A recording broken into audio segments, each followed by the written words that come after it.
Effectivement, les établissements de paiement de manière globale ont joué un rôle très important la crise Covid et ça a été quelque part, on a été ce last mile, on a joué notre rôle de proximité auprès de ces populations-là. On a joué notre rôle tout simplement. Il faut dire que les établissements de paiement globalement concentrent un nombre d'agences qui sont très très proches des territoires. C'est-à-dire que nous sommes dans des ruralités qui sont très intéressantes et ça, le gouvernement et les organismes sociaux l'ont compris. Et c'est de ce fait qu'il y a eu la crise Covid où on a fait cette fameuse distribution des aides en avril, mai et juin 2020. Et derrière, il y a eu cette connexion avec le gouvernement, avec les organismes sociaux. Je pense à la CNSS, je pense à la CDG Prévoyance pour tout ce qui est distribution de TCR, etc. Et aujourd'hui, effectivement, il y a les aides directes sociales sur lesquelles donc nous allons contribuer à l'inscription de toutes ces personnes-là. Nous allons les accompagner pour qu'ils puissent s'inscrire. Et derrière, on leur a permis de s'inclure financièrement et socialement, dans le sens où ils peuvent ouvrir des comptes chez nous. Et dans ces comptes, ils peuvent recevoir les aides.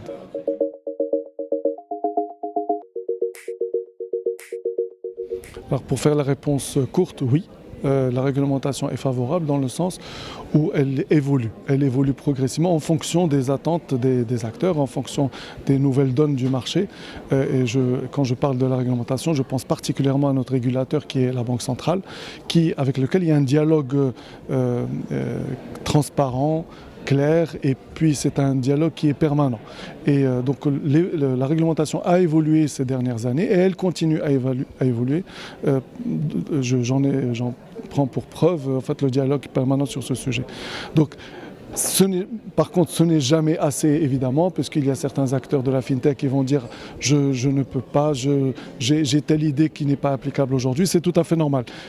Mais toujours est-il, c'est-à-dire avec du recul, je perçois cette évolution et cette proximité du régulateur et donc quelque part de celui qui aide à écrire la réglementation. Et qui est parfois bousculé. On le bouscule nous-mêmes et il répond oui, parfois il répond plus tard, mais en tout cas, on arrive à faire évoluer cette réglementation. Il faut savoir que par ailleurs, c'est-à-dire que d'un côté, on a la modernité, on a tous ces acteurs, toutes ces fintechs, nous poussons à plus de liberté, et de l'autre côté, on est pris par toutes les contraintes de la compliance. Vous savez que le Maroc est sorti de la liste grise, il a fallu faire un effort justement réglementaire et de conformité. Donc quelque part, notre cœur balance entre les deux, entre d'un côté de la liberté pour les acteurs et de l'autre côté de la maîtrise des risques notamment de blanchiment d'argent, des risques de lutte, enfin tout ce qui est rapport avec le financement du terrorisme. Voilà, donc c'est un espace d'arbitrage qui n'est pas évident.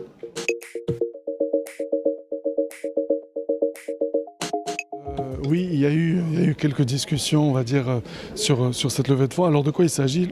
Alors tout simplement, le Cash Plus est un groupe d'entreprises qui a connu une croissance ces dernières années, qui s'est imposé comme leader sur un certain nombre de critères au Maroc. Et de ce fait, cette croissance, ce développement a besoin de financement. Il y a plein de sources de financement, nous avons des acteurs bancaires qui nous accompagnent, nous avons nos actionnaires qui nous accompagnent, on a notre propre activité qui permet de générer une certaine richesse. Et parmi les moyens on va dire d'aller chercher du financement, il y a une levée de fonds qui s'est faite auprès d'un fonds d'investissement. C'est Mediterranean Capital Partners, accompagné de l'AFC, donc la SFI, et de la FMO. Donc ce sont des acteurs qui viennent renflouer d'un côté la gouvernance de l'entreprise, puisqu'ils feront désormais partie du conseil d'administration de l'entreprise, et donc impacteront forcément la stratégie, mais en même temps ils ont amené des fonds.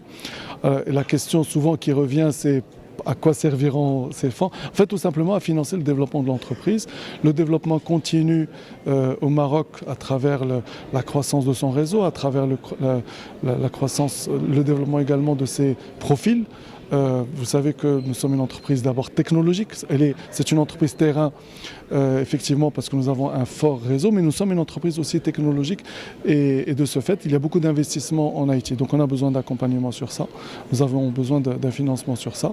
Et puis, il faut dire aussi que nous avons des regards, on va dire, ailleurs, à l'extérieur du territoire marocain. Nous avons des projets dans ce sens.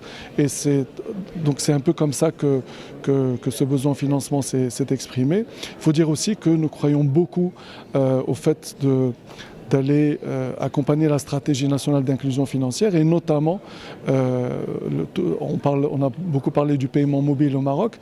Il faut qu'il y ait des acteurs qui investissent ce marché-là et pour l'investir, ça coûte de l'argent. C'est pour ça qu'on est parti chercher cet argent.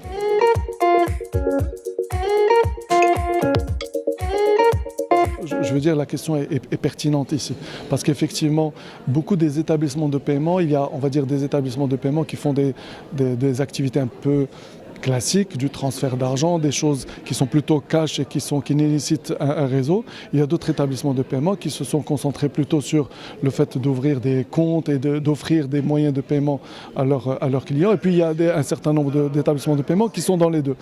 Alors la difficulté que nous avions eue ces dernières années, c'était que nous avons mis en place un écosystème pour pouvoir développer le paiement mobile. Il n'y a pas eu d'usage. L'usage a été très faible. Le fait que tous ces chantiers sociaux se soient accélérés en 2023 et encore plus en 2024 va faire qu'il y aura des business cases, en fait, des cas business qui vont permettre de mettre du flux dans ces comptes et derrière d'espérer que ces clients-là vont pouvoir utiliser cet argent pour payer leurs achats, le taxi, etc. Donc c'est pour ça que tout à l'heure j'ai parlé d'inclusion financière et sociale et les deux se rencontrent en 2024.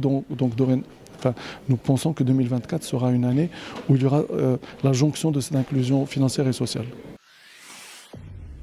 Pour suivre toute l'actualité d'EcoActu.ma, inscrivez-vous sur notre chaîne YouTube et rejoignez notre communauté sur Facebook et sur les autres réseaux sociaux.